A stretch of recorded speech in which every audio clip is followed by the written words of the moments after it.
Hello everyone.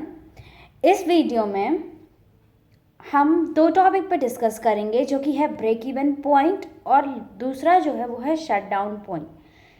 तो basically हम जो पढ़ रहे हैं वो है रेवेन्यू में जब हम रेवेन्यू को जब कॉस्ट से जोड़ते हैं तो दो तरह की सिचुएशन पे चर्चा करना ज़्यादा इम्पोर्टेंट हो जाता है। पहला ब्रेक इवन पॉइंट और दूसरा शट डाउन पॉइंट। इन दोनों को जानते हैं, बट इस वीडियो को देखने से पहले मेक श्योर कि आपका रेवेन्यू और कॉस्ट दोनों का ही कॉन्सेप्ट बिल्कुल अच्छी तरीके से क्लियर हो।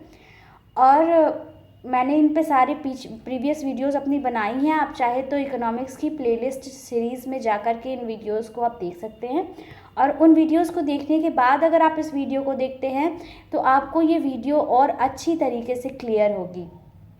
तो इस वीडियो को शुरू करते हैं। The first thing is break even point. Break even point क्या होता है? Point where total revenue is equal to total cost और average revenue is equal to average cost.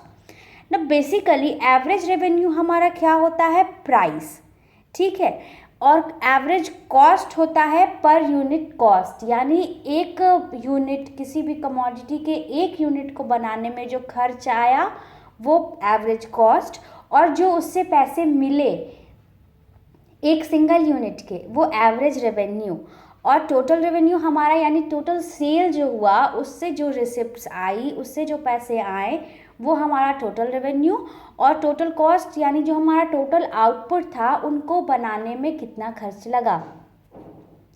तो ये दोनों चीज़ें जब आपस में इक्वल हो जाती हैं तो होता है ब्रेक इवन पॉइंट, यानी जब टोटल रेवेन्यू और टोटल कॉस्ट आपस में इक्वल हो, या फिर एवरेज रेवेन्यू और एवरेज कॉस्ट जब आपस में इक्वल हो जाती हैं तो ब्रेक इवन पॉइंट बनता है। ऐसे पॉइंट को ब्रेक इवन पॉइंट कहा जाता है। ये ऐसा पॉइंट है जहाँ पर एक फर्म अपने सारे कॉस्ट को मीट कर सकती है, यानी उसने किसी भी कमोडिटी को बनाने में जितना पैसा लगाया एग्जैक्ट उतना ही पैसा उसको सेल से मिला, यानी उस पॉइंट पे उसको ना कोई प्रॉफिट हुआ और ना ही कोई लॉस। तो इस तरह की पॉइंट को ब्रेक इवन पॉइंट कहते हैं। जैसे इस ग्राफ में हमारा ये जो पॉइंट ई है ये ब्रेक इवन पॉइंट है। अगर हम ई पॉइंट के ऊपर की ओर अगर बात करेंगे तो ये एबनॉर्मल प्रॉफिट का एरिया है, और उसके नीचे की जो एरियाज है वो एबनॉर्मल लॉस का एरिया है। यानी पॉइंट ई ऐसा पॉइंट है जहां पर टोटल रेवेन्यू टोटल कॉस्ट के इक्वल है, और इस पॉइंट पे फर्म को ना ही कोई प्रॉफिट हो रहा है और ना ही किसी तरह का कोई भी लॉस हो रहा है।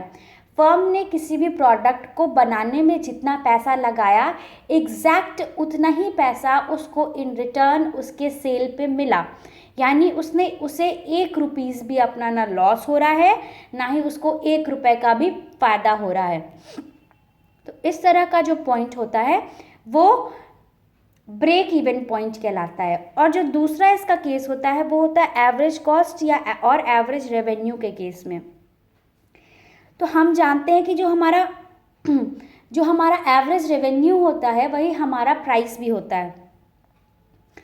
तो जब एवरेज कॉस्ट एवरेज रेवेन्यू को मीट करता है यानी पॉइंट एम पे, तो हमारा ब्रेक इवन पॉइंट पैदा होता है। ब्रेक इवन पॉइंट अकर करता है जहाँ पर एवरेज रेवेन्यू एवरेज कॉस्ट के इक्वल हो जाता है, और फर्म को ना ही किसी तरह का प्रॉफिट होता है और ना ही किसी तरह का लॉस होता है।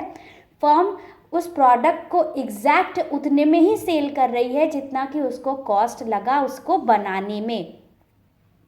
तो बेसिकली ये होता है ब्रेक इवन पॉइंट। जो नेक्स्ट थिंग है वो है शट डाउन पॉइंट। जैसा इसका नाम है शट डाउन, तो ये कहीं ना कहीं गिरावट से बताता है कि कहीं ना कहीं गिरावट हो रही है, फर्म के प्रॉफिट में गिरावट हो रही है, ठीक है।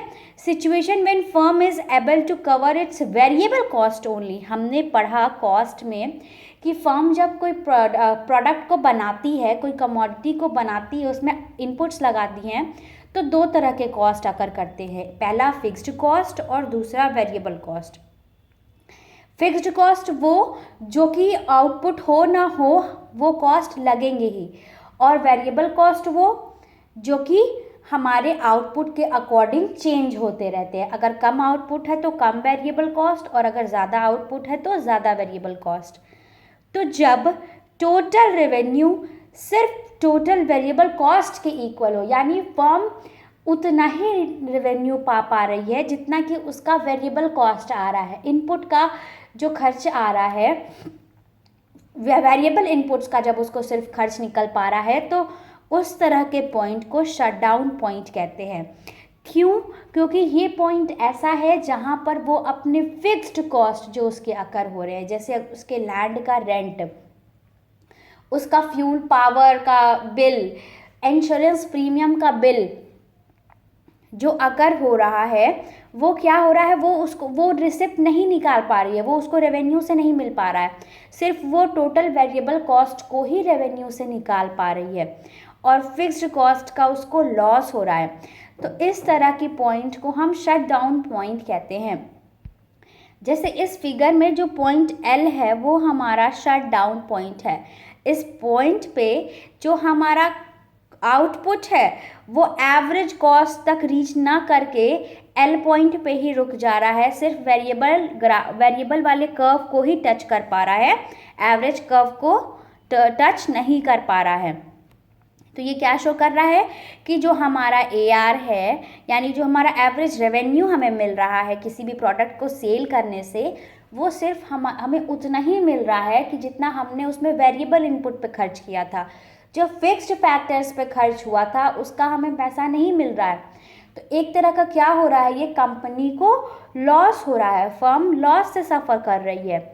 तो क्या होता है कि अगर ये सिचुएशन कुछ समय के लिए है तब तो फर्म मैनेज कर लेगी, बट अगर ये सिचुएशन लॉन्ग रन में रहती है, अगर कंपनी अपना नहीं इस चीज़ को सॉल्व कर पाती है और वो फर्दर भी फॉल करते जाता है, वो हमेशा वेरिएबल कॉस्ट का ही खर्च निकालते रहती है, तो फिर एक समय ऐसा आता है जब फर्म को शट डाउन होना पड़ता है, उस फर्म को बंद करना पड़ता है, क्योंकि अब वो फर्म लॉस में जा रही है, वो सिर्फ वेरिएबल कॉस्ट को ही निकाल पा रही है, सिर्फ रेवेन्यू जो उसको मिल रहा है वो सिर्फ वेरिएबल कॉस्ट के ही बदले मिल रहा है, फिक्स्ड कॉस्ट का खर्चा नहीं निकल पा रहा है।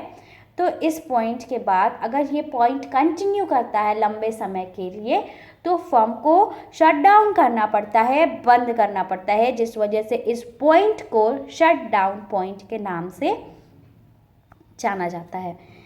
तो इस तरह से आज की वीडियो में मैंने आपको 2 टॉपिक बताया, ब्रेक इवन पॉइंट और शट डाउन पॉइंट। आपकी अगर कोई भी क्वेरीज हो तो आप प्लीज़ कमेंट सेक्शन में कमेंट करके बताना, और इस वीडियो को अपने फ्रेंड्स के साथ शेयर करना, और लाइक और सब्सक्राइब ज़रूर करना। Thank you.